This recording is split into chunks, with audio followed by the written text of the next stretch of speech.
يدخلن المسجد الحرام إن شاء الله آمنين محلقين رؤوسكم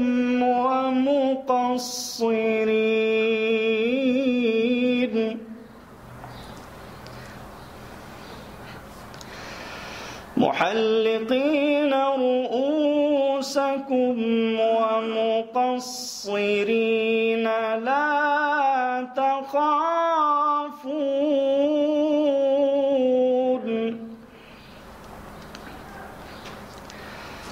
فعلم ما لم تعلموا فجعل من دون ذلك فتحا قريبا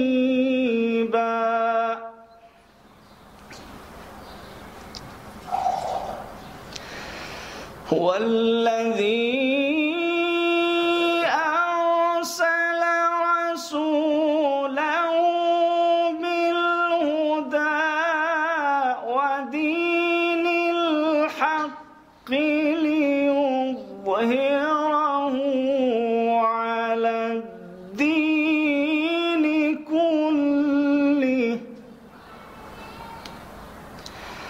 وكفى بالله شهيدا صدق الله العظيم.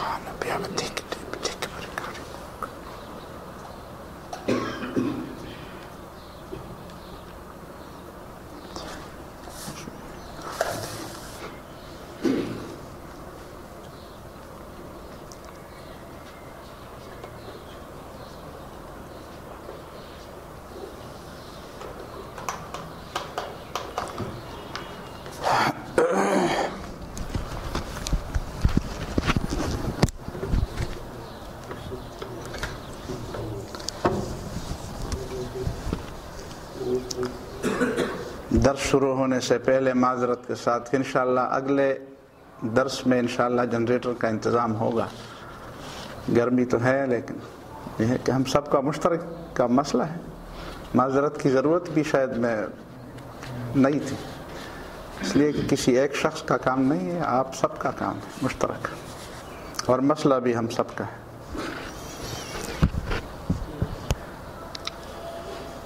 اعوذ باللہ من الشیطان الرجیم بسم اللہ الرحمن الرحیم.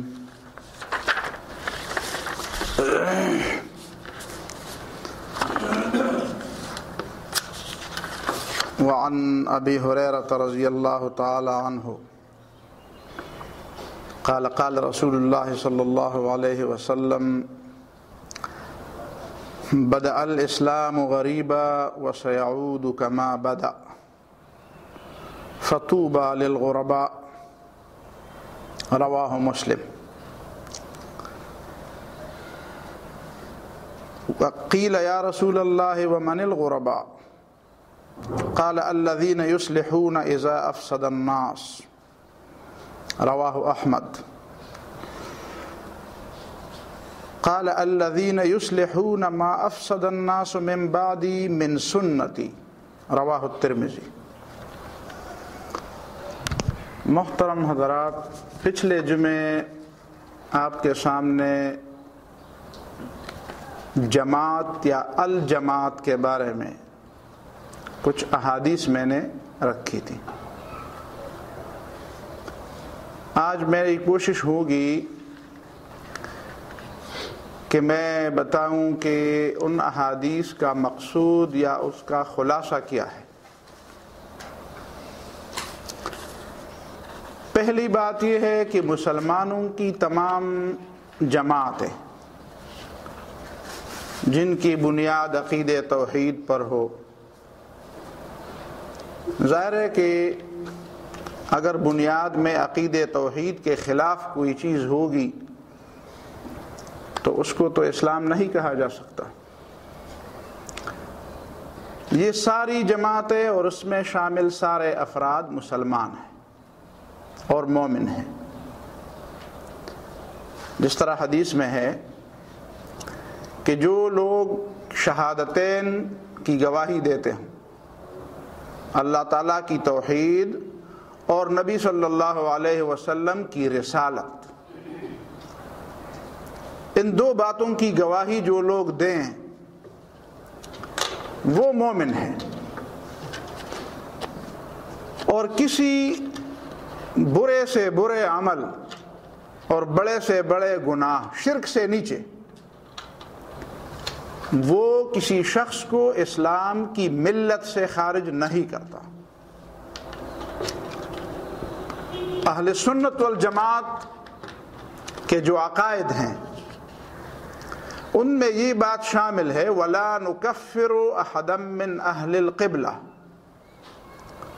جو لوگ اہل قبلہ ہیں ان میں سے کسی کی تکفیر نہیں کی جا سکتی بِذَنْبٍ مَا لَمْ يَسْتَحِلَّهُ، کسی گناہ کی وجہ سے جب تک وہ گناہ کو حلال نہ سمجھے۔ بس یہ بات ایسی بات ہے کہ اس پہ دو رائے نہیں ہو سکتی۔ جو کلمہ شہادت کا اقرار کر لے تو چاہے جتنا بھی بڑا گناہ گار ہو۔ آپ کو پتہ ہے ایک حدیث میں رسول اللہ صلی اللہ علیہ وسلم کے پاس 3-4 دفعہ ایک شخص لایا گیا جو شراب پیے ہوئے تھا، اس کو سزا ہوئی، دوبارہ لایا گیا، پھر اس کو سزا ہوئی، 6 بار لایا گیا، پھر اس کو سزا ہوئی۔ چوتھے بار جب وہ نبی صلی اللہ علیہ وسلم کے سامنے پیش ہوا تو کسی نے اس کے بارے میں کچھ نامناسب الفاظ کہے کہ اس آدمی کے اندر اتنی وہ نہیں ہے، حیا نہیں ہے کہ بار بار اس کو لایا جاتا ہے، اور یہ شراب پیتا ہے، اس کو سزا ہوتی ہے۔ تو رسول اللہ صلی اللہ علیہ وسلم نے اس شخص کو مخاطب کر کے فرمایا کہ اپنے بھائی کے خلاف شیطان کی مدد مت کرو، یہ شخص اللہ اور اللہ کے رسول کے ساتھ محبت رکھتا ہے۔ اب ہمارے ہاں یہ طریقہ ہے کہ ہم بس گناہ گار کا گناہ دیکھتے ہوئے فوراً ہمارے ذہن میں بات آتی ہے کہ یہ تو خدا کا دشمن ہوگا، یہ تو پیغمبر کا دشمن ہوگا، اس کے دل میں تو ایمان ہی نہیں ہوگا، یہ تو منافق ہوگا۔ اور رسول اللہ صلی اللہ علیہ وسلم اس شخص کے بارے میں جو اس نبی صلی اللہ علیہ وسلم ہی کے زمانے میں دیکھیں نا، نبی صلی اللہ علیہ وسلم پر ایمان رکھتے ہوئے، ان کی صحبت میں بیٹھتے ہوئے، پھر بار بار اس سے یہ غلطی ہوتی ہے اور لایا جاتا ہے، سزا ملتی ہے، اور نبی صلی اللہ علیہ وسلم فرماتے ہیں کہ نہیں، اس شخص کے دل کے اندر اللہ اور اللہ کے رسول کی محبت ہے۔ تو ایک تو پتہ نہیں کیسی بیماری آ گئی ہے کہ ہمارے لوگوں کے ذہن میں منفی باتیں تو فوراً آ جاتی ہیں، لیکن مثبت باتیں بہت کم لوگوں کے دماغ میں آ جاتی ہیں۔ تو ایک بات ان میں یہ بھی ہے کہ گناہ کو دیکھتے ہوئے بس کفر کے فتوے لگائے جاتے ہیں، اور اس میں بھی ہمارے ایک استاد محترم کی بات ہے، مولانا مفتی محمد یوسف رحمہ اللہ، ہمارے استاد تھے، بلکہ ہمارے اساتذہ کے استاد تھے۔ انہوں نے ایک عجیب سی بات کی۔ ایک دفعہ ان کی مجلس میں ہم بیٹھے تھے تو کسی نے کہا فلان فرقے کے لوگ بدعتی ہیں۔ میرے خیال میں آگے آیا جائے تو آنے والوں کے لیے راستہ۔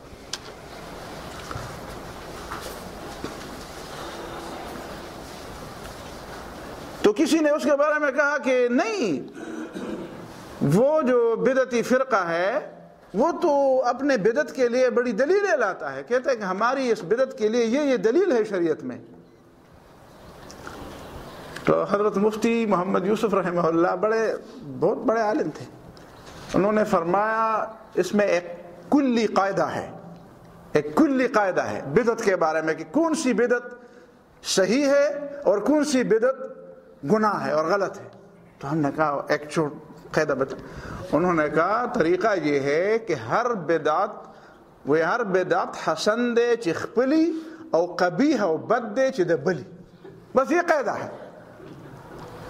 جو بدعت آپ خود کرتے ہوں وہ درست ہے، وہ ٹھیک ہے، اور جو بدعت آپ کا مخالف کرے وہ قبیح بھی ہے، گناہ بھی ہے، اور اس پر سزا بھی ہے. بس یہ قاعدہ ہے. پوری دنیا میں آپ دیکھیں یہی قاعدہ چل رہا ہے. ہر آدمی کے پاس اپنی بدعت کو سنت ثابت کرنے کے لیے دلیل ہے، اور دوسرے کی بدعت کو بدعت ثابت کرنے کے لیے بے شمار دلائل ہے. تو یہ طریقہ تو غلط ہے. تو سب سے جو پہلی بات ہے وہ یہ ہے ان احادیث کی روشنی میں کہ جو لوگ بھی اپنے طور پر اسلام کی خدمت جس شعبے میں کرے، چاہے درست طریقے سے کرے یا ہمارے خیال میں نادرست طریقے سے کرے، وہ تو الگ بات ہے، وہ تو ذریعہ بحث آئے گی یہ بات. لیکن ہیں وہ لوگ مسلمان، ہیں وہ لوگ مسلمان، پہلی بات. دوسری بات یہ ہے کہ جو جماعت ہے اسلام کی خدمت کے لیے اپنے آپ کو وقف کر چکی ہیں اور سمجھتے ہیں کہ ہم اسلام ہی کی خدمت کرتے ہیں، پوری دنیا میں جتنی بھی جماعتیں ہیں، ظاہر ہے کہ ان میں فرق مراتب تو ہوگا، کسی کے طریقہ کار کے ساتھ ہمارا اتفاق ہوگا، کسی کے ساتھ اختلاف ہوگا. کچھ لوگ دین کے حوالے سے اس سنت کے زیادہ قریب ہوں گے جو نبی صلی اللہ علیہ وسلم نے اقامت دین کے لیے جو طریقہ اختیار کیا ہے، کچھ کم قریب ہوں گے، کچھ ذرا زیادہ دور ہوں گے. لیکن جو بہت زیادہ قریب بھی ہیں وہ الجماعت نہیں ہیں جس کے بارے میں رسول اللہ صلی اللہ علیہ وسلم نے فرمایا کہ تم جماعت کو پکڑو.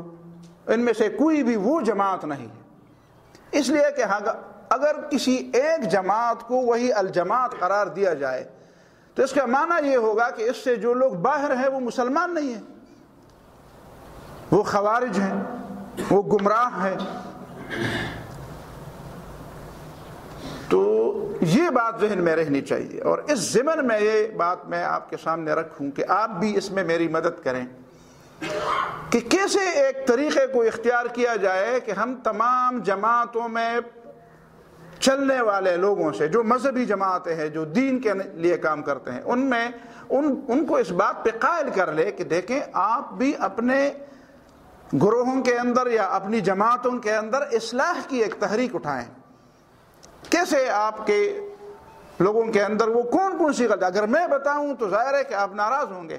مثال کے طور پر الف با تا سا جیم 4 جماعتیں ہیں، تو الف کی جماعت کے ساتھ جس شخص کا تعلق ہوگا، اگر با والی جماعت کی غلطیاں وہ نکالے گا تو وہ تو نہیں مانیں گے، وہ تو پھر وہی بات آئے گی کہ بدعت حسن دے چخپلی و قبیح دے جدبلی. لیکن اگر الف کی جماعت میں جو کوئی کمزوریاں ہیں اور وہیں پہ رہنے والے لوگ اللہ سے ڈر کر وہ یہ سوچے کہ ہم نے اپنی ہی طور پر اصلاح کرنی ہے، تو یہ اس بات سے زیادہ بہتر ہوگا کہ کوئی دوسرا آ کر اس کے دوسرا باہر سے جا کر اس کی اصلاح کی کوشش کرے. وہ نہیں مانیں گے وہ. تو سب سے پہلے تو یہ بات ہے، اس سے بڑی خرابی پیدا ہوئی ہے. میں معافی چاہتا ہوں، میں نے کئی لوگوں کو اپنے کانوں سے سنا ہے کہ جو میری جماعت میں نہیں ہے وہ گمراہ ہے، وہ منافق ہے، وہ اسلام سے خارج ہے. تو یہ طریقہ تو درست نہیں ہے. یہ تو جب رسول اللہ صلی اللہ علیہ وسلم یا نبی صلی اللہ علیہ وسلم سے پہلے جو پیغمبر تھے وہ اگر یہ کہہ دیں کہ میرے ساتھ جو نہیں ہے وہ مسلمان ہے، اور جو میرے ساتھ جو ہے وہ مسلمان ہے، جو میرے ساتھ نہیں ہے وہ مسلمان نہیں، تو پھر تو ٹھیک، ایمان کا حصہ ہے. لیکن آپ کو پتہ ہے کہ اجماع صحابہ کرام رضی اللہ تعالی عنہم کا اجماع، یہ اس کی مخالفت کرنا گمراہی ہے. اور اس وجہ سے ہم ان لوگوں کو گمراہ سمجھتے ہیں جو حضرت ابوبکر صدیق یا حضرت عمر فاروق یا حضرت عثمان یا حضرت علی رضی اللہ تعالیٰ عنہم کی خلافت کے اس وجہ سے مخالف ہیں کہ وہ سمجھتے ہیں کہ اجماع کی کوئی حیثیت نہیں ہے. یہ گمراہی کی بات ہے. لیکن اس کے باوجود ان کو کافر نہیں کہا گیا. کسی ایسے شخص کو کافر نہیں کہا گیا ہے جو ان خلفائے راشدین میں کسی خلیفہ کی خلافت کا انکار کرتا ہے. کسی نے کافر نہیں قرار دیا. حالانکہ اگر کافر قرار دیا جاتا تو چاہے ان لوگوں کو کافر قرار دیا جاتا جو حضرت ابوبکر صدیق کی خلافت کا انکار کر دے, یا وہ یہ سمجھے کہ یہ باتیں غلط ہیں. میں سر سے کسی نے جس نے بیعت نہیں کی, ایسے لوگوں کے نام ہیں جن لوگوں نے تاریخ پڑھی ان کو پتہ ہے آخر دم تک بیعت نہیں کی. کسی نے مہینے, 2 مہینے, 5 مہینے, 6 مہینے تک بیعت نہیں کی. تو جو باتیں اہل سنت والجماعت, یہ علمی ایک بات ہے. ایک ہے اسلام کے اصول, ایک ہے اہل سنت والجماعت کے اصول. تو جو اسلام کے اصول نہیں مانتا وہ تو مسلمان نہیں ہے, لیکن جو اہل سنت والجماعت کے اصول نہیں مانتا وہ مسلمان تو ہے لیکن اہل سنت والجماعت میں شامل ہے. اس کو آپ گمراہ کہہ سکتے ہیں. گمراہ جیسے معتزلہ, خوارج, جہمیہ, جبریہ, قدریہ, یہ لوگ تھے. انہوں نے اسلام کے اصول کو تو مانا تھا لیکن جو اہل سنت والجماعت کے اصول تھے ان کو نہیں مانا تھا. تو یہ گمراہ فرقے تو ہوئے لیکن کسی نے ان کے اوپر بھی کفر کا فتویٰ نہیں لگایا. یہ بنیادی چیز ہے. بس صرف اس حد تک میں اس بات کو لانا چاہتا تھا. اس کے بعد پھر کیا ہے؟ اس کے بعد 2-3 باتیں آتی ہیں اور وہ اشکالات ہیں جو ان باتوں سے پیدا ہوئی ہیں. پہلی بات یہ ہے کہ فرقہ کیا ہے؟ رسول اللہ صلی اللہ علیہ وسلم نے جب یہ فرمایا کہ تم جماعت کے ساتھ چمٹے رہو اور فرقوں سے اپنے آپ کو بچاؤ, تو یہ فرقہ کیا چیز ہے؟ یہ ایک سوال ہے. اس سوال کو ہم آج تھوڑا سا لے لیں گے. فرقے سے مراد یہ ہے کہ ایک شخص یا ایک گروہ دین کی مجموعی بات کو چھوڑ کر دین کا کوئی حصہ ایسے انداز میں لوگوں کے سامنے پیش کرے کہ گویا یہ سارا کا سارا دین ہے. ظاہر ہے کہ دین میں تو چھوٹی باتوں سے لے کر بڑی بڑی باتیں, اور وہ بات اپنی جگہ پہ درست بھی ہوگی. لیکن ایک شخص مثال کے طور پر نماز کی اہمیت کے لیے اٹھے کہ میں نماز کی اہمیت لوگوں کو بتاؤں گا, دوسرا شخص اٹھے کہ میں روزے کی اہمیت لوگوں کو بتاؤں گا. یہ بات تو اس حد تک تو درست ہے. ٹھیک ہے, ایک شخص سمجھتا ہے کہ میں اس موضوع پہ زیادہ اچھا بول سکتا ہوں, یا دلچسپی میری اس میں زیادہ ہے, یا لوگوں میں نماز کی طرف توجہ کم ہے. اس بنیاد پر ایک آدمی اٹھتا ہے اور وہ یہ سمجھتا ہے کہ میں نماز ہی کی بات کروں گا, باقی باتیں میں نہیں کرتا. تو اس حد تک تو اس کی بات درست ہے, اچھا کام ہے, نیکی کا کام ہے. لیکن اگر اس سے آگے بڑھ کر وہ یہ سمجھے کہ جو نماز کی طرح میری طرح نہیں بلاتا, میری طرح وہ نماز کی اہمیت کو نہیں لیتا, اور وہ زکوٰۃ کی اہمیت بیان کر رہا ہے, وہ دوسرا روزے کی اہمیت بیان کر رہا ہے, تو وہ تو غلط کر رہا ہے. اس کا معنی یہ ہے کہ اس نے فرقہ بنایا. اس وجہ سے نہیں کہ یہ نماز کی طرف کیوں بلاتا ہے. ظاہر ہے کہ نماز کی طرف بلائے گا, دوسرا روزے کی طرف بلائے گا, تیسرا حج کی طرف بلائے گا, تیسرا کسی اور نیکی کی طرف بلائے گا, جہاد کی طرف بلائے گا. لیکن اس سے فرقہ اس وقت بنے گا جب وہ یہ سمجھے کہ وہ دوسرا شخص جو میری طرح نہیں سمجھتا دین کو, یا میں جس چیز کو جو اہمیت دیتا ہوں اس چیز کو وہ اتنی اہمیت نہیں دیتا. یہیں سے فرقے کی بات شروع ہو جائے گی. یہاں سے پتہ چلے گا کہ یہ فرقہ بن گیا ہے. یا مثال کے طور پر فرائض کی بجائے مستحبات کو اٹھا کر وہ فرض کے درجے میں لے جائے, یا فرض کو اپنے درجے سے نیچا کر کے مستحبات اور نوافل کے درجے میں, اور کبھی کبھی کہتے ہیں کہ نہیں اس کی ضرورت ہی نہیں ہے, اقامت دین کی ضرورت نہیں, جہاد کی ضرورت ہی نہیں, قربانی کی ضرورت ہی نہیں. کبھی کہیں گے نہیں حج کی بھی ضرورت نہیں, کبھی کہتے ہیں پردے کی بھی ضرورت نہیں. تو جو لوگ اسلام کے ان باتوں کو جن کو شریعت میں ایک مقام دیا گیا ہے, ایک جگہ دی گئی ہے, اور اس جگہ سے وہ اس بات کو یا تو نیچے گرا دیتے ہیں یا اس کو زیادہ اوپر اٹھا لیتے ہیں, تو اس سے فرقہ بندی بنتی ہے. مستحبات کو فرائض کا درجہ دے دیا اور فرائض کو مستحبات کا درجہ دیا، یا فرائض میں سے ایک فرض. میں آپ کو ایک مثال دوں، یہ جھوٹ بھی ہے نا، نبی صلی اللہ علیہ وسلم پر اور قرآن پر جھوٹ بھی ہے. نبی صلی اللہ علیہ وسلم نے روزے کے بارے میں ایک حدیث بیان فرمائی ہے کہ الصوم لی وانا اجزی بہ، روزہ میرے لیے ہے اور میں ہی براہ راست اس کا بدلہ دوں گا. یہ حدیث کس کے بارے میں ہے؟ روزے کے بارے میں. اب ایک آدمی سمجھتا ہے کہ روزہ بھی فرض ہے اور اسلام میں ہے اور قرآن میں بھی، نماز بھی فرض ہے اور اسلام میں بھی ہے، قرآن میں اس کی اہمیت ہے، اور وہ یہ کہے کہ نبی صلی اللہ علیہ وسلم نے فرمایا کہ نماز ایک آدمی میرے لیے پڑھتا ہے اور میں ہی نماز کا بدلہ دوں گا. نبی صلی اللہ علیہ وسلم نے ایک فرض کے بارے میں یہ حدیث تو فرمائی ہے، لیکن وہ فرض کیا ہے؟ روزہ. وہ بات نماز کی نہیں تھی. اب اگر ایک آدمی نماز کی فضیلت روزے کے زمرے میں لے آئے اور روزے کی فضیلت بیان کرتے ہوئے وہ درمیان میں روزے نماز کو لے آئے، یا جہاد کے لیے نبی صلی اللہ علیہ وسلم نے ایک حدیث بیان فرمائی ہے، جو آدمی اللہ کی راہ میں جہاد کرتے ہوئے جب اس کے پاؤں پر گرد پڑتی ہے، غبار پڑتا ہے، تو اس کے پاؤں جہاد کے گرد سے گردآلود ہونے کے بعد اس کو جہنم کی آگ نہیں چھوئے گی. اب ایک آدمی کہتا ہے کہ نہیں، حدیث میں ہے، رسول اللہ صلی اللہ علیہ وسلم نے فرمایا کہ جو شخص گرمی میں نماز کے لیے مسجد جاتا ہے اور اس کے پاؤں پر گرد پڑتی ہے تو اس پہ کے اوپر جہنم کی آگ حرام ہے. اب دیکھیں نا، بات نماز بھی فرض، جہاد بھی فرض، نماز بھی دین کا ایک کام، جہاد بھی دین کا ایک کام. لیکن جو بات نبی صلی اللہ علیہ وسلم نے جہاد کے بارے میں فرمائی ہے وہ وہی بات نماز کے بارے میں لے آئے. تو نماز کے بارے میں تو نبی صلی اللہ علیہ وسلم نے یہ بات نہیں فرمائی تھی، یہ بات تو جہاد کے بارے میں فرمائی تھی. اس کا مطلب ہے کہ یہ ایک تو رسول اللہ صلی اللہ علیہ وسلم کے اوپر اور اسلام کے اوپر جھوٹ بھی باندھا گیا، اور اس کا مطلب ہے کہ اس شخص کا مقصد دین کے حوالے سے نہیں ہے. پتہ چلا کہ اس کا دین کے حوالے سے اس کا کوئی اور مقصد ہوگا شاید، پھر ہم یہ کہیں گے کہ نہیں جی یہ تو فرقہ ہے.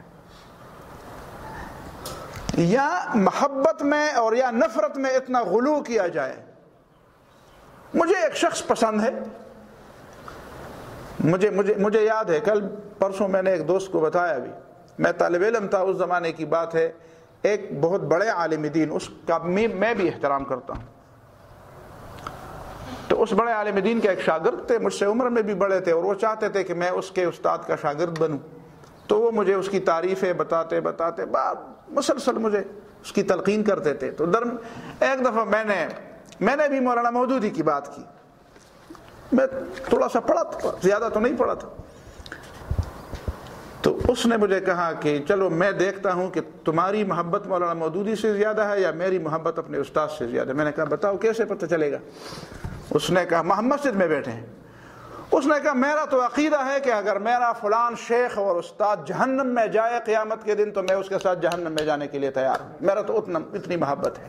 اب تم بتاؤ کہ تم مولانا مودودی کے ساتھ جہنم میں جاتے ہو. مجھے یاد ہے میری عمر اس وقت 14 سال تھی. تم بتاؤ کہ تمہاری مولانا مودودی کے ساتھ ہی. میں نے کہا خدا کے لیے مجھے معاف کر رو، ایسا نہیں. میں نے کہا اگر مولانا مودودی خدا نخواستہ جہنم میں جائے تو میں نے تو مولانا مودودی کا دامن پکڑا اس لیے ہے کہ مجھے جہنم سے نجات کا راستہ دکھایا. اگر جہنم میں جانا چاہے تو جائے، میں تو نہیں جاؤں گا. اس نے کہا تم کون ہو، تمہارا پیر و استاد کون ہے؟ استاد میرا ہوتا ہے. سمجھ میں آ گیا؟ یہ ایکچولی حقیقی بات ہے. اس کو فرقہ کہتے ہیں کہ اگر میرا استاد، میرا پیر، میرا شیخ، میرا امیر جہنم میں بھی جانا چاہے تو میں جہنم میں ساتھ جاؤں گا. تو پھر تو اس جہنم میں جانا تو آسان بات ہے. اس میں کسی پیر کی کیا ضرورت ہے اور کسی استاد کی پھر کیا ضرورت ہے؟ اتنے اسٹرگل کی کیا ضرورت ہے؟ اتنی محنت کی کیا ضرورت ہے؟ جو جی میں چاہے وردانگے مارو، کھلی آزادی ہے. پھر اس کے لیے یہ کیا ضروری ہے کہ کتابیں بھی پڑھو اور نمازیں بھی پڑھو، درس میں بھی شریک ہو جاؤ اور قربانیاں بھی دو اور خرچہ بھی کرو اور یہ بھی کرو وہ بھی کرو. اب میں نہیں سمجھتا کہ ایک معلم اور ایک استاد اپنے شاگردوں کے دماغ کے اندر، اپنے سامعین کے دماغ کے اندر خدا کی خدائی کی بجائے اور نبی صلی اللہ علیہ وسلم کی نبوت کی بجائے اپنی بات اور اپنی شکل اور اپنی ذات بٹھاتا ہے. ظاہر ہے کہ اس کے شاگرد وہی بات کریں گے جو ان کو ان کے استاد نے بتائی ہے. تو فرقہ اس کو نہیں کہیں گے تو پھر فرقہ کس کو کہیں گے؟ تو یہ کہ اسلام کی بات نہیں ہوئی. ہم یہ نہیں کہتے کہ یہ کفر ہے، وہ تو میں نے پہلے آپ کو بتا دیا ہے. جب اسلام اور جب اس کا اللہ پر عقیدہ ہے، رسول پر مجھے عبد القادر جیلانی کی بات بڑی یاد آئی، وہ بھی طالب علمی کے زمانے میں نے پڑھی تھی. شیخ عبد القادر جیلانی رحمہ اللہ، ان کے شاگردوں میں سے کچھ شاگرد ایسے تھے. اس زمانے میں شاگردوں اور استادوں کا ربط جو ہے وہ سالہ سال تک رہتا تھا. یہ ہمارے زمانے میں اس شاگردوں کے علم میں برکت اس لیے نہیں ہوتی کہ استاد سے سند لے کر پھر بس باقی بات ختم ہو جاتی ہے. اس زمانے میں یہ بات ہوتی تھی، استاد اور شاگرد کے درمیان مرتے دم تک ایک تعلق رہتا تھا. تو بہرحال وہ کسی زمانے میں ایسا ہوا کہ ان کے ایک شاگردوں میں سے ایک شاگرد اپنے علاقے میں جانا چاہا، تو اس نے اپنے شیخ سے وصیت لینی چاہیے کہ مجھے تو ضرورت ہے، میں تو اپنے علاقے میں جا رہا ہوں. شیخ عبد القادر جیلانی مشہور جو گزرے ہیں، فقیہ بھی ہے اور ولی اللہ بھی ہے اور بہت عظیم شخصیت ہے. تو کہتے مجھے وصیت کر کے مجھے رخصت کیجیے، کوئی مختصر سی بات کر کے، تاکہ میں اس کو اپناؤں اپنی باقی زندگی میں. تو شیخ عبد القادر جیلانی رحمہ اللہ نے اس کو وصیت اس انداز میں کی کہ بیٹا خدائی کا دعویٰ مت کر اور پیغمبر ہونے کا دعویٰ مت کر، اور جاؤ جو بھی کرنا چاہو کر. آگے سے اس نے کہا شیخ عجیب بات ہے، آپ کی صحبت میں، آپ کی شاگردی میں اتنے سال گزارے تو آپ کا اتنا اعتماد میرے اوپر نہیں ہے کہ میں خدائی کا دعویٰ کروں گا. آپ مجھ پر اتنے بے اعتماد ہیں، میں خدائی کا دعویٰ کروں گا یا پیغمبر ہونے کا دعویٰ کروں گا. تو شیخ عبد القادر جیلانی نے کہا میں یہ تو نہیں کہتا کہ آپ ببانگ دہل یہ کہیں گے کہ میں خدا ہوں یا میں پیغمبر ہوں، لیکن یہ ضرور ہے کہ تم اپنی بات کو وہ اہمیت دو گے اور وہ مقام دینا چاہو گے جو مقام اللہ اور اللہ کے رسول کی بات کی. جو اللہ کی بات اور اللہ کے رسول کی بات نہیں مانتا وہ کافر ہو جاتا ہے. تو کچھ لوگ میں نے ایسے دیکھے ہیں جو اللہ اور رسول کی طرح اپنی بات کے خلاف کرنے کو بھی کفر سمجھتے ہیں. یہ المیہ ہمارے ہاں ہے. حدیث تو درست ہے، یہ حدیث ہے اور اس حدیث میں یہ بات آئی ہے، لیکن اس حدیث کا یہ مطلب بھی ہو سکتا ہے اور یہ مطلب بھی، یہ اہل علم میں اختلاف ہے. اب اگر میں نے جو اس کا معنی لیا وہ معنی آپ نے نہ لیا تو میں کہوں گا کہ اچھا آپ حدیث کو نہیں مانتے. ہم نے دیکھے ہیں دیواروں پر، شکر ہے الحمدللہ ہمارے صوبے میں یہ چیزیں کم ہیں. پنجاب میں اور سندھ میں بہت ایک فرقے کی طرف سے پوسٹر چھپوایا جاتا ہے فلان فرقہ قرآن کو نہیں مانتا، اور دوسرے فرقے کی طرف سے پوسٹر چھپوایا جاتا ہے فلان فرقہ سنت کو نہیں مانتا، اس لیے وہ کافر ہے. اور حالانکہ دونوں فرقے قرآن کو بھی مانتے ہیں اور سنت کو بھی مانتے ہیں، لیکن قرآن اور سنت کی جو تعبیر وہ کرتے ہیں وہ اس تعبیر کے خلاف. میں یہ نہیں کہتا کہ کس کی بات درست ہے اور کس کی بات غلط ہے. تعبیر کسی کی بھی صحیح ہو سکتی ہے اور کسی کی بھی غلط ہو سکتی ہے، لیکن تعبیر کی غلطی الگ چیز ہے اور اصل چیز کو، اصل ٹیکسٹ کو نہ ماننا، اصل دلیل کو نہ ماننا، یہ غلط، یہ الگ بات ہے. تو فرقہ میں دو تین چیزیں ہیں، ان کو میں نے سمیٹنے کی کوشش کی ہے کہ اس میں اصل چیز یہ ہوتی ہے کہ اعتدال کا دامن ہاتھ سے چھوٹ جاتا ہے، یا کسی کی دوستی کی وجہ سے، یا کسی کی محبت کی وجہ سے، یا کسی کی دشمن. ویسے ایک شخص ان کی نظر سے بس برا لگا، بس پہلی دفعہ جب اس کو اس کی کوئی بات بری لگی یا اس کا کوئی انداز اس کو اچھا نہیں لگا، اب وہ جو بات بھی کرتا کہتے ہیں نہیں نہیں میں تو اس کی نہیں مانوں گا، میں تو فلان کی مانوں گا. یہود میں یہ عادت تھی، یہود میں یہ عادت تھی. قرآن نے اس کو بیان کیا ہے وَلَا تُؤْمِنُوا إِلَّا لِمَنْ تَبِعَ دِينَكُمْ.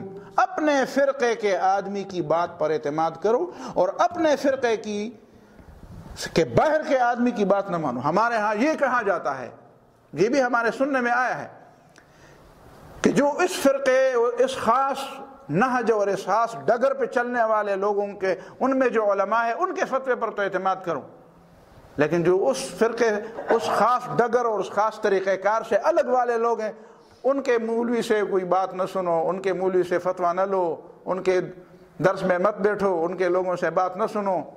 وہی وَلَا تُؤْمِنُوا إِلَّا لِمَنْ تَبِعَ دِينَكُمْ. جو تمہارے فرقے کا آدمی ہے اس کا درس سنو، اس کے فتوے پر اعتماد کر لو، لیکن جو تمہارے فرقے کا آدمی نہیں ہے اس کے درس پر اعتماد نہ کرو، وہ تو فرقہ بندی ہے۔ اور اس کے بعد اس کے ساتھ ایسا معاملہ کرو جس طرح کافروں کا ساتھ معاملہ ہوتا ہے کہ میں دیواروں پر لکھ دوں کہ یہ تو کافر ہو گئے سارے لوگ اور صرف میرا والا، اور اس کے بعد جو بات لکھتے ہیں وہ بھی ہے کہ صرف میرے فرقے میں آ جاؤ۔ اب ظاہر ہے کہ رسول اللہ صلی اللہ علیہ وسلم نے تمہارا بھی والا تو فرقہ ہو گیا۔ تو یہ چیزیں ذہن میں رہیں کہ اعتدال کو چھوڑ کر نفل کو فرض کے درجے میں لے جانا، فرض کو اپنے درجے سے گرا کر نفل کے درجے میں لے آنا، ایک فرض کو دوسرے فرض کے متبادل کے طور پر دوسرے فرض کی اہمیت ختم کر کے صرف ایک فرض کے پیچھے پڑ جانا، اپنی تعویلوں کے لیے یہ کرنا کہ جو میری تعویل مانتا ہے وہ درست ہے اور جو میری تعویل نہیں مانتا وہ غلط ہے۔ اس کا خلاصہ یہ ہے کہ جو اعتدال اور جو توازن کے اس نقطے کو چھوڑ کر بے اعتدالی پر آ جاتے ہیں تو وہیں سے فرقہ بندی کی ابتدا ہو جاتی ہے۔ جو اعتدال کو چھوڑ کر شخصیت میں، ٹھیک ہے شخصیت کے ساتھ محبت تو ہوتی ہے، وہ کوئی حرام بات تو نہیں ہے، کسی کے ذہن میں ہے مجھے فلان شیخ سے، فلان امیر سے، فلان استاد سے محبت ہے، اس کا مطلب یہ نہیں ہے کہ وہ دوسروں سے مجھے نفرت ہے، وہ تو الگ بات ہے۔ لیکن اگر اس کو اعتدال میں رکھا جائے، اگر اس کو اس کے آگے نہ لیا جائے، ورنہ آگے لے جائیں گے اس کو اپنے حدود سے تو یہ فرقہ بندی ہو جائے۔ اسی طرح یہ بات بھی پرانے زمانے میں جو لوگ تھے، یہ جہمیہ، جبریہ، قدریہ، خوارج، معتزلہ، انہوں نے بھی دراصل اعتدال کا دامن چھوڑا۔ وہ کیسے اعتدال کا دامن چھوڑا؟ دیکھیں عقل کی ایک اہمیت ہے، آج تو یہ موضوع نہیں، یہ تو بہت لمبا موضوع ہے۔ عقل کی اسلام کے اندر ایک اہمیت ہے۔ دین کی بنیاد عقل پہ ہے کہ نہیں؟ یہ نہیں، یہ بات تو غلط ہے کہ دین کی بنیاد عقل پہ ہے۔ دین کے مخاطب تو عقل مند ہے، دین کا خطاب تو عقل والوں کے ساتھ ہے، بے عقل جو جانور ہے ان سے دین مخاطب نہیں ہے، ان کے لیے حرام و حلال نہیں، یہ بات تو درست ہے۔ لیکن دین کی بنیاد عقل پہ ہے، تو پھر اگر دین کی بنیاد عقل پہ ہوتی تو پھر قرآن اور سنت کی ضرورت کیا تھی؟ عقل تو سب لوگوں کے پاس ہے نا۔ پتہ چلا کہ عقل دین کی بنیاد نہیں ہے، دین کی بنیاد اللہ تعالیٰ کی حاکمیت، رسول کی رسالت اور وحی الہی ہے۔ البتہ وحی اور رسالت اور اللہ کی کتاب اور اللہ کے رسول کی سنت، اس کے مخاطب جو لوگ ہیں، جو مخلوق ہے، وہ وہی ہیں جن کے پاس عقل ہے۔ دیوانے پاگل جن کے پاس، دیکھیں نا بچے مکلف نہیں ہیں، چھوٹے بچے مکلف نہیں، ان کی عقل ابھی وہ پختہ نہیں ہوئی۔ پاگل اور دیوانے لوگ جن کے پاس عقل نہیں ہے وہ مخاطب نہیں، وہ مرفوع القلم ہے۔ جانور جن کے پاس سرے سے عقل ہے ہی نہیں، ان کے لیے نہ حرام ہے نہ حلال ہے، اس معنی میں آپ۔ لیکن اگر عقل کو اس جگہ سے اٹھا کر اس کو دین کی بات عقل کی ترازو سے تولی جائے، اس طرح کچھ لوگ سمجھتے ہیں۔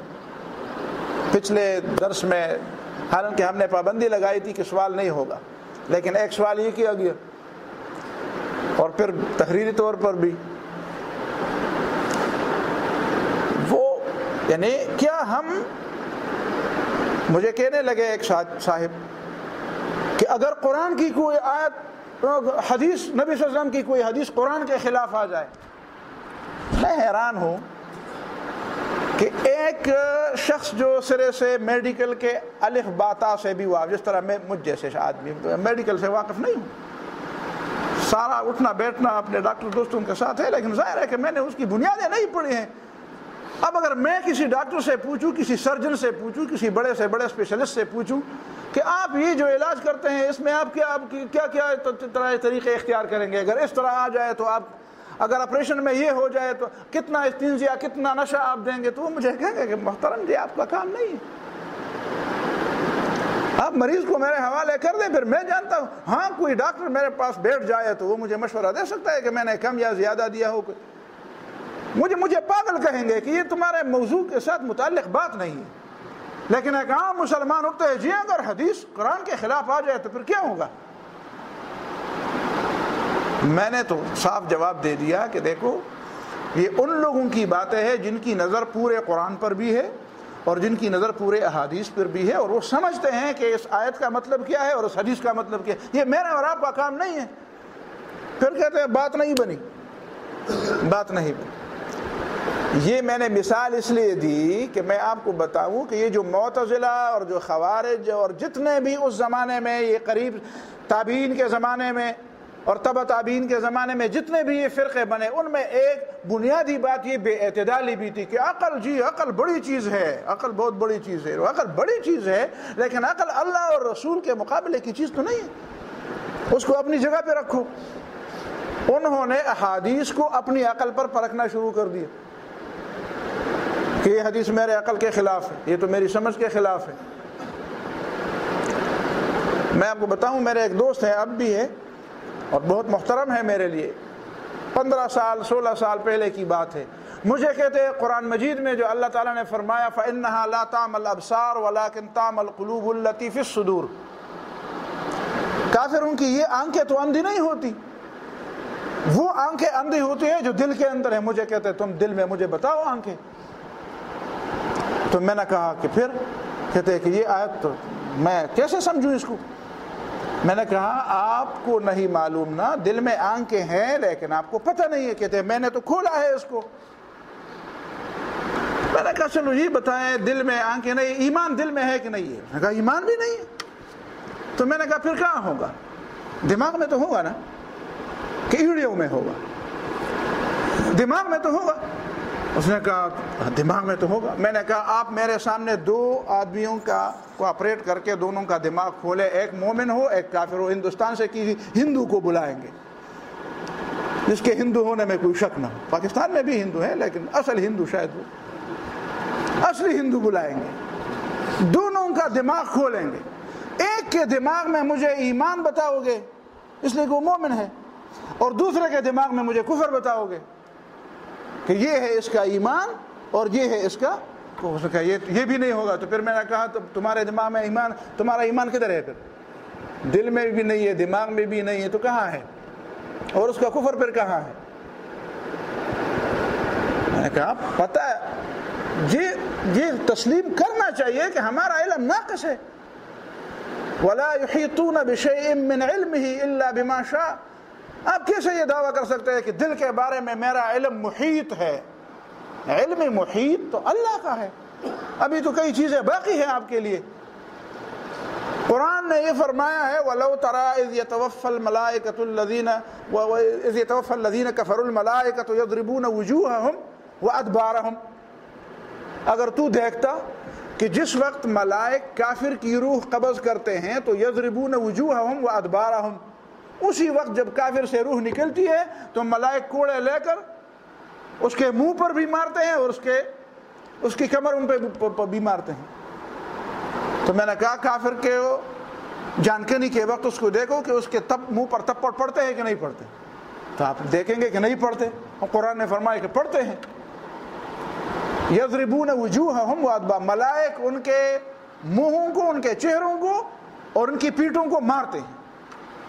تو آپ تو نہیں دیکھتے کہ مارتے ہیں، تو آپ شاید سے انکار کریں گے، آپ کہیں گے کہ نہیں مارتے ہوں گے لیکن میں تو نہیں دیکھتا، میرا علم نہیں ہے.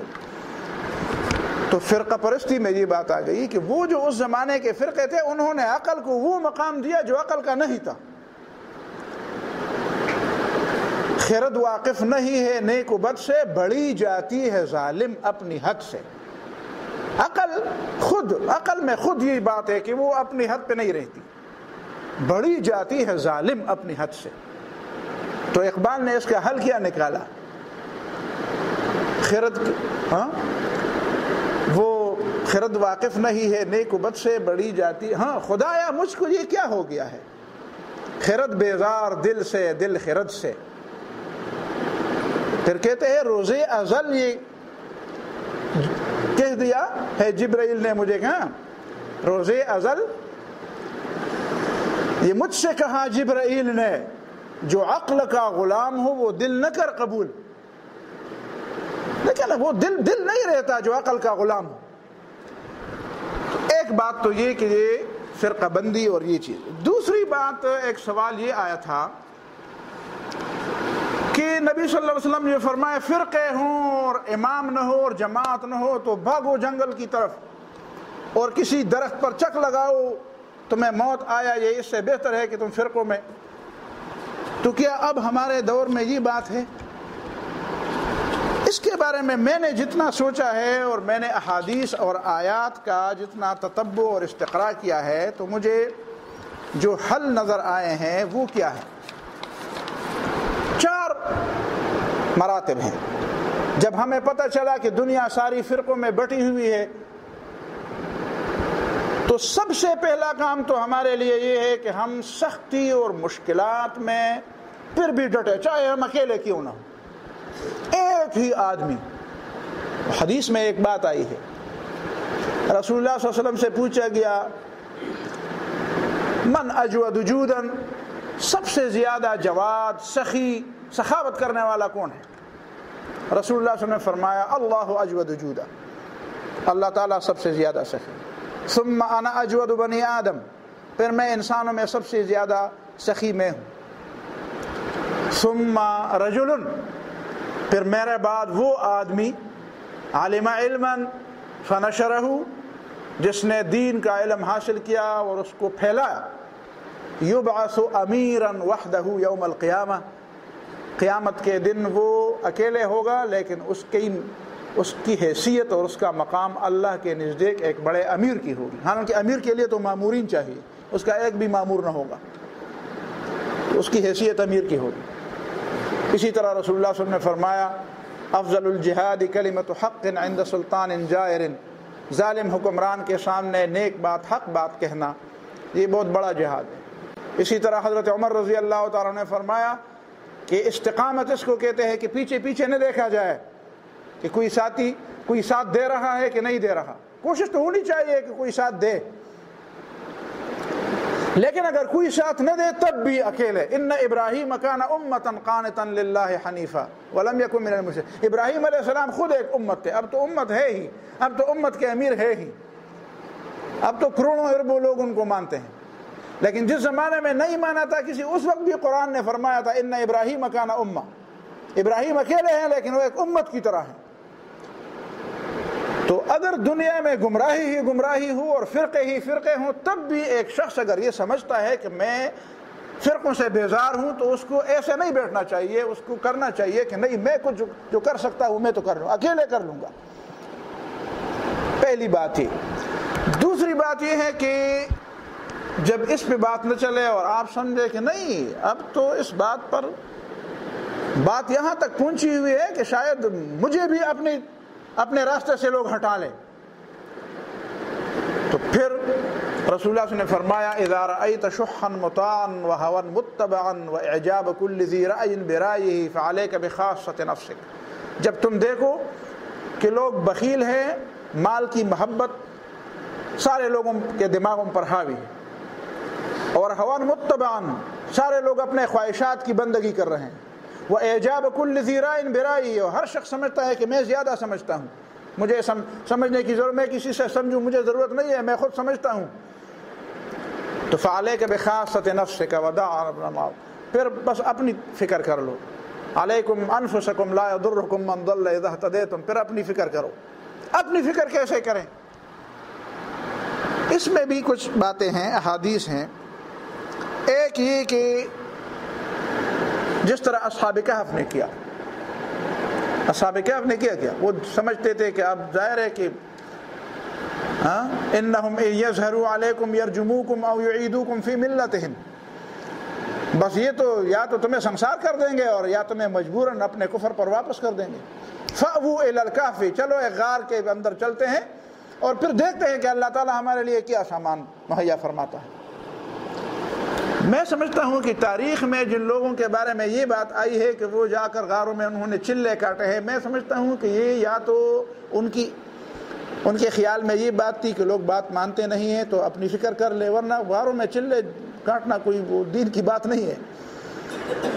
لیکن شاید کچھ لوگوں کے ذہن میں یہ بات آئی ہو کہ اپنا ایمان بچانے کے لیے کچھ چیزیں، کچھ جگہ تو میں نے ایسے بھی دیکھی ہیں کہ ان کا محلی وقوع ایسا ہے، اور مجھے بتایا گیا کہ یہاں پہ فلان بابا جی رحمہ اللہ نے یہاں پہ چلہ کاٹا تھا، لیکن اس مقام اور اس زمانے کو جب میں نے ذہن میں رکھا تو مجھے بات سمجھ آ گئی کہ یہاں پہ چلہ کاٹنے کے لیے بابا جی نہیں آئے تھے، یہاں پہ ایک مرکز بنانے کے لیے آئے تھے، ایک جگہ پہ ایک منصوبہ بندی کرنے کے لیے آئے تھے۔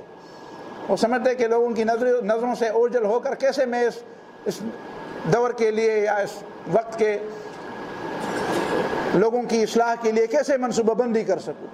یعنی اس میں بھی یہ بات نہیں تھی کہ وہ خواہ بس وہاں پہ جا کر اپنی جان بچانے کے لیے، شاید ان کے ذہن میں اس وقت بھی یہ بات تھی کہ کوئی منصوبہ بندی ہو جائے، کوئی اکیلے میں جا کر سوچا جائے کہ کس طریقے سے لوگوں کو اصلاح کی جائے لوگوں کی۔ لیکن اگر چلو یہ بات بھی ہوئے اور آپ یقین سے کہیں کہ تو پھر اصحاب کہف نے جو کچھ کیا،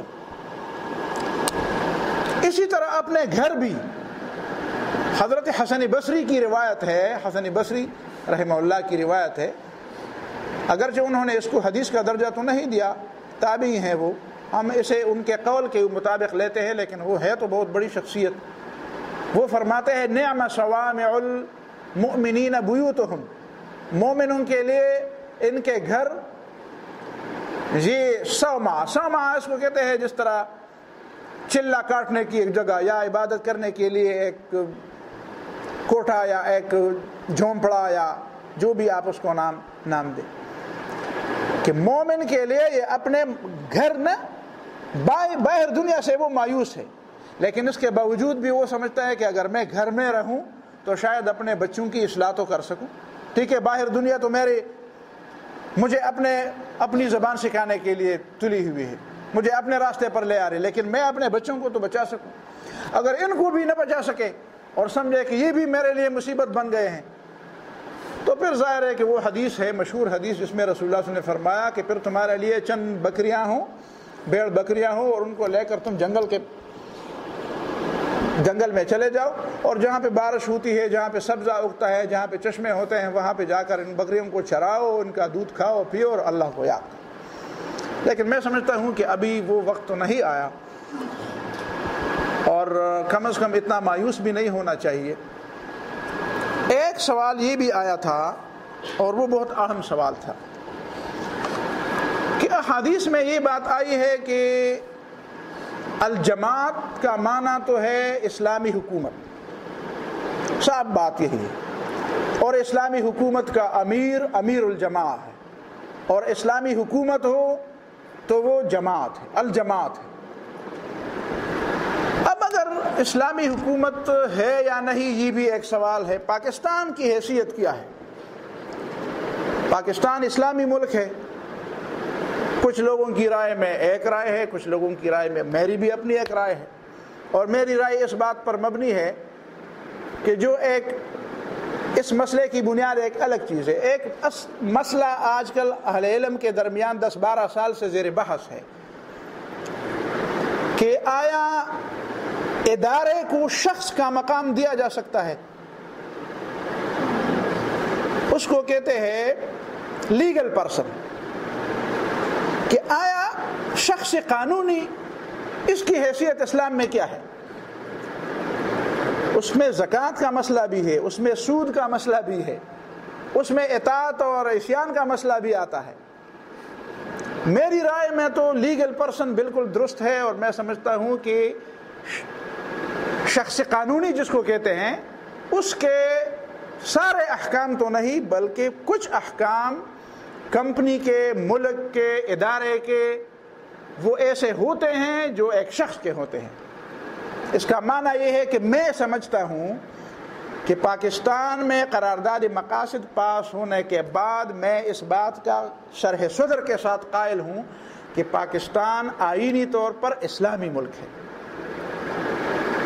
مجھ سے لوگوں نے پوچھا اس میں تو یہ گناہ ہے، اس میں تو یہ گناہ ہے، وہ تو یہ گناہ کرتے ہیں۔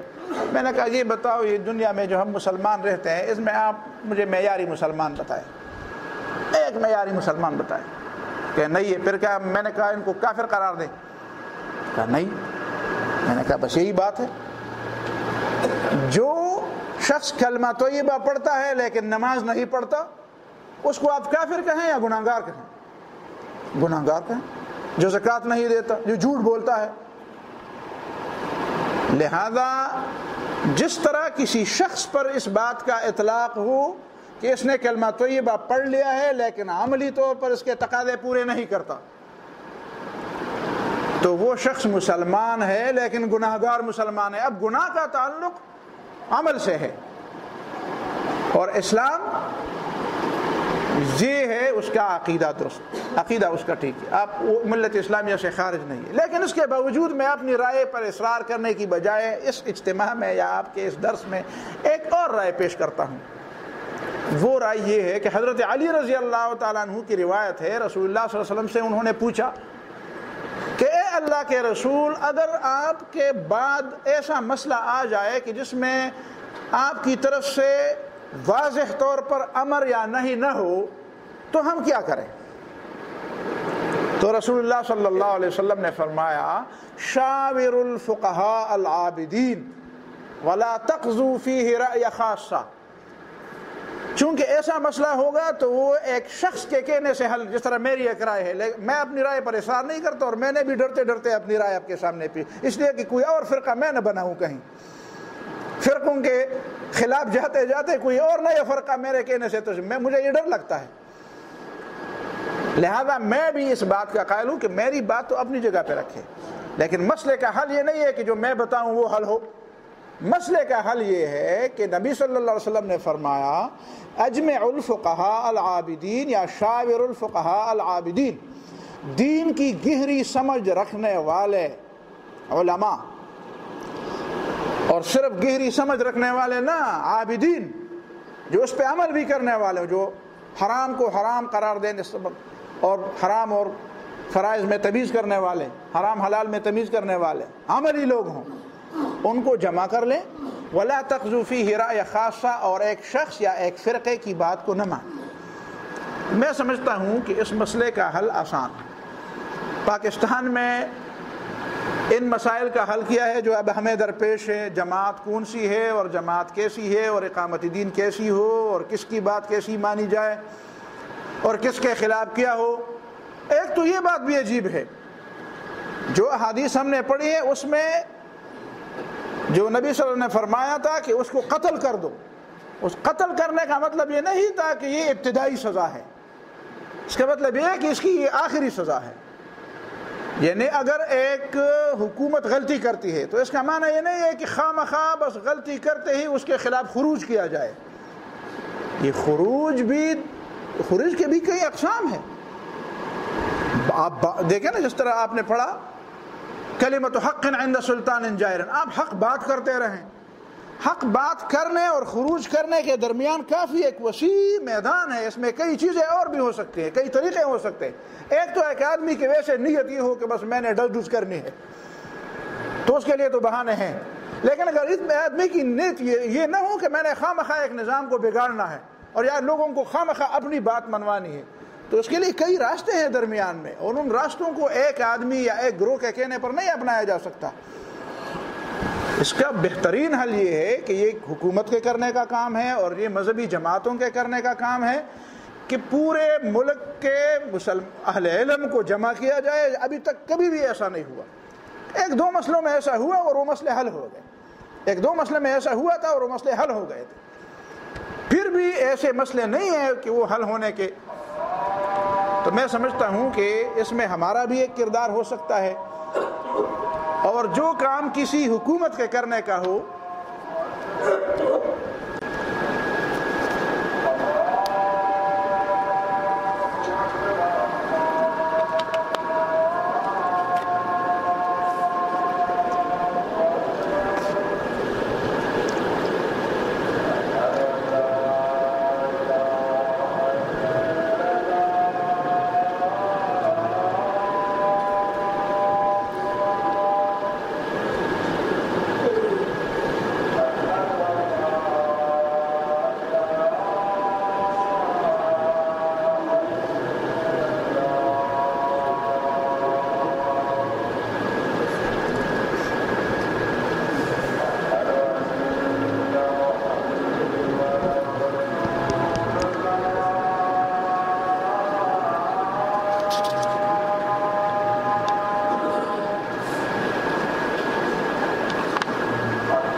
کسی ایک فرقے کی طرف سے مسئلے کا کوئی حل آ جائے تو ظاہر ہے کہ وہ پھر بھی فرقہ بندی کی طرف بات چلے گی، ایک نیا فرقہ شروع ہوگا۔